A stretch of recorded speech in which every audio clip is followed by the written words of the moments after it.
在地上大条来看中华新港，昨暗有3个读国小的家弟仔，行伫咧建国路过路线时，煞去互一台修理车撞到。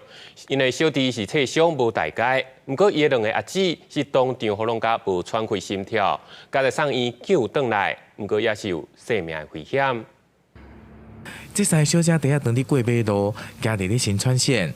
不过，这当时小旅车为后壁弄过来，力道真大，互被弄到小朋友喷起来。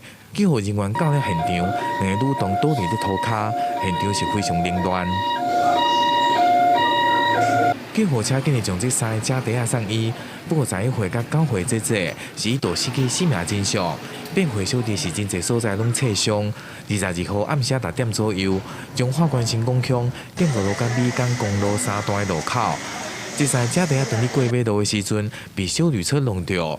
2姊妹虽然紧急救治，不过目前未脱离危险。不只有气胸，还有这个颅内出血，还有身体多处骨折。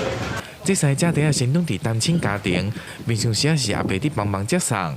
不过22号阿伯身体无爽快，去看医生。小朋友家己登去所说拄着车祸。是用跑的，我跟那个姐姐是用跑的。那姐姐拉着我们2个跑。中华关社会处表示，会尽力来提供协助。